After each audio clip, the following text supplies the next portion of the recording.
इस जातिवाद के चक्कर में देश मिटा जा रहा है। कितना लोगों ने जलील किया होगा, बीवी के साथ नहीं रहते हो। कई दोस्तों के 24 साल में बच्चे हो गए होंगे। शक्ति डिसाइड करेगी कि सही क्या है और गलत क्या है। दोस्त रिश्तेदार इनका काम ही है आग लगाना। इसलिए जितने नशे उतर जाते हैं उनको नशा नहीं कहते। कोई मोबाइल तुमको चिल्ला के कहता है कि भैया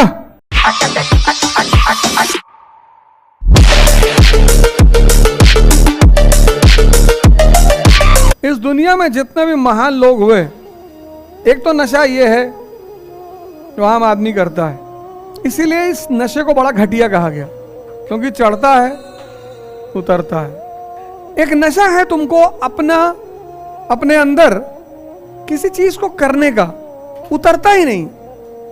मीरा को देखो, मीरा का जीवन पढ़ो, भगवान का नशा उतर ही नहीं रहा है। इसलिए जितने नशे उतर जाते हैं उनको नशा नहीं कहते, उनको उत्तेजना कहते हैं। अरे तुमको पढ़ाई, उसके सिवा कुछ सूझेगा ही नहीं, उसके सिवा कुछ सूझेगा ही नहीं। दूसरा कोई कुछ भी तुम्हें दिखा दे, तुम देखोगे ही नहीं, चाहिए ही नहीं, बात ही नहीं करना। कुछ कहने वहने की जरूरत थोड़ी है। हाँ तब 1,000 सीट तो है, सीट भी तो 1,000 है, और 10 लाख लोग हैं, 15 लाख लोग हैं, तो यूपीएससी को भी तो पता है कि वो 1,000 नशेड़ी आ जाएंगे अंदर। नशा है मोदी जी को। इतने आम घर से निकले हैं वो, जितने आम घर से निकले हैं, तुम्हें आज उनका दिखाई पड़ रहा है पीएम बनना। वो जो 15 साल से लेकर 60 साल तक का सफर तय किया होगा, तुम भी तो उसी रास्ते से गुजर रहे हो। अपने से अंदाजा लगा लो उन्होंने कितना स्ट्रगल किया होगा। लेकिन वो नशा रहा होगा, तभी तो मोदी जी महान है। प्रधानमंत्री के रूप में फेल कर जाए वो अलग बात है, सफल हो जाए वो अलग बात है, लेकिन व्यक्तित्व के रूप में उनका कोई मुकाबला नहीं है।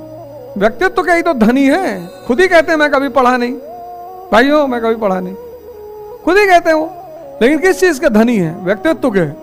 आज के इस जमाने में कितने सारे चैनल्स हैं, कितने सारे पेजेस हैं, जहां तुम अपने प्रश्न को डालो तो लोग उधर से जवाब देने वाले हैं। तुम फेसबुक पे क्वेश्चन डाल दो, 5,000 आंसर तुरंत आ जाएगा। दोस्त रिश्तेदार इनका काम ही है आग लगाना। मोदी जी जब 22 साल के रहे होंगे तो उनके कई सारे दोस्त नौकरी पा गए होंगे, बैंक में बाबू हो गए होंगे। कई दोस्तों के 24 साल में बच्चे हो गए होंगे। 40 साल में कुछ दोस्तों ने उनको न्योता दिया होगा कि मेरी बड़ी वाली बेटी की शादी है, और तब उनके परिवार ने कहा होगा कि देख मनोजवा की बड़ी वाली बेटी की शादी हो रही हो, तुम आरएसएस के दफ्तर के चक्कर लगाते हो। उस परिस्थिति को सामना किया होगा उस आदमी ने।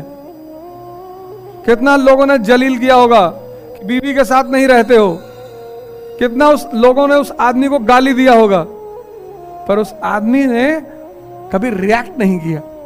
यही तो है पर्सनालिटी। नहीं तो आज तीसरे अटेम्प्ट बनने जा रहे हैं। जिस बात पे पूरी दुनिया तुम्हारे लिए ताली बजाए वो सब सही, सिंपल, कुछ करना ही नहीं। तुम अपने आप को मानना क्यों? मानना ही नहीं। आज मैं, जब भगवान ने 2 रुपया हमको दे दिया, आज मैं किसी से कुछ भी कहता हूं, लोग मेरी बात सुनते हैं। जब मेरे पास कुछ नहीं था तो लोग ताना मारते थे मुझे। यहां कुछ सही गलत नहीं होता। यहां सिर्फ एक चीज डिसाइड करती कि सही और गलत क्या है, शक्ति।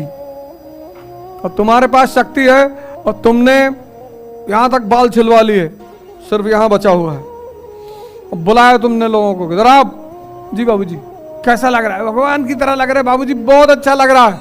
ये सब फालतू के विचार, ये सब आना ही नहीं चाहिए मन में। यहां शक्ति डिसाइड करेगी कि सही क्या है और गलत क्या है। यहां कोई सही गलत नहीं होता। शक्ति के डलने करने का सबसे अच्छा तरीका है संघर्ष।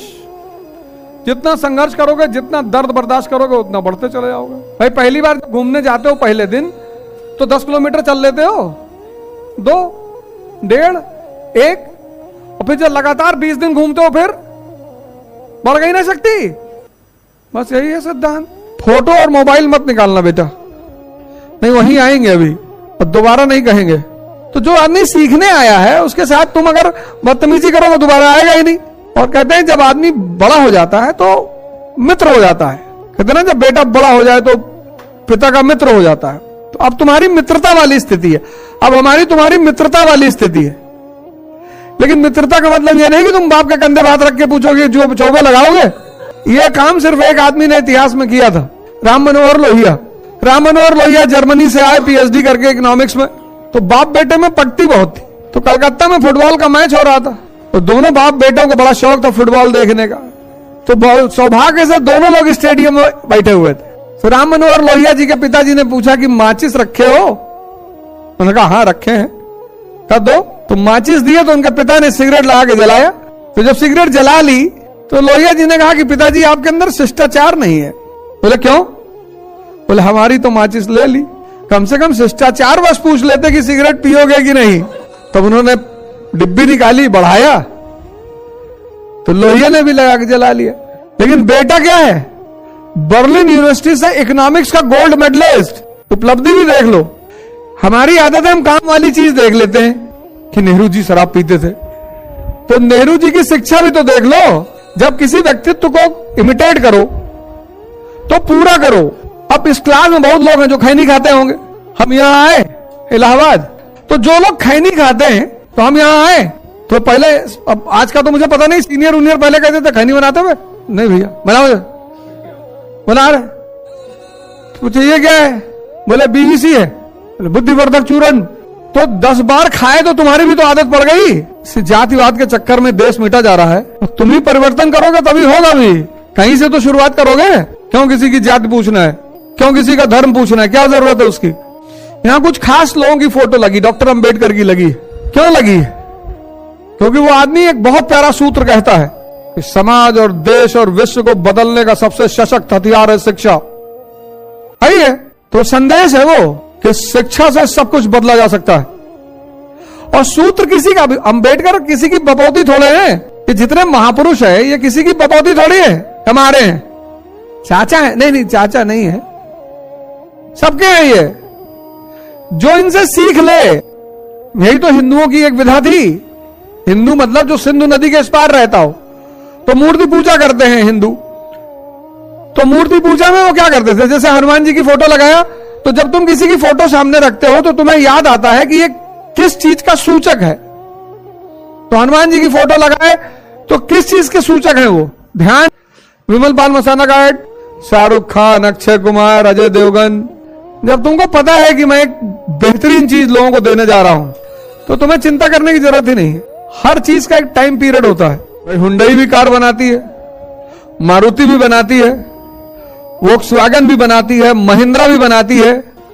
तो तुम किस पैरामीटर पे कार खरीदते हो कि तुम्हारी जरूरत का है? तो वो कम मेंटेनेंस की गाड़ी चाहिए तो तुम मारुति खरीद लोगे, वैगनआर।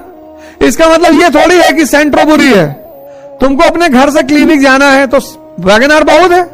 तुमको अपने घर से कोचिंग जाना है, वैगनआर बहुत है। टीचर को, शिक्षक को, इनको कौन सा भोकाल बनाना है, मिर्जापुर थोड़ी चलाना है।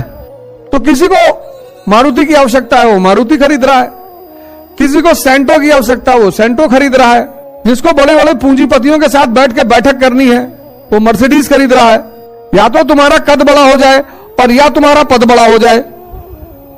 तो गांधी का कद बड़ा है, उनको किसी गाड़ी वाली की जरूरत नहीं है अपने आप को साबित करने के लिए। जहां खड़े हो गए कद। लेकिन जिसका कद नहीं बड़ा है वो कैसे जाना जाएगा? पद से कि भैया कलेक्टर, अच्छा भैया नमस्कार। और जिसके पास कद भी नहीं है, पद भी नहीं, वो आम आदमी है। तो आम आदमी को अपने आप को तो आकर्षित करना ही है ना।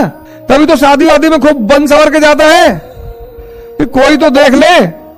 स्वच्छ जाना चाहिए, कहीं जाए तो हाइजीनिक जाना चाहिए, नहा धो ले, कपड़ा बदल ले। ये नहीं कि एक शर्ट 20 दिन पहन के क्लास में आ गए, बगल वाला बेहोश हो गया।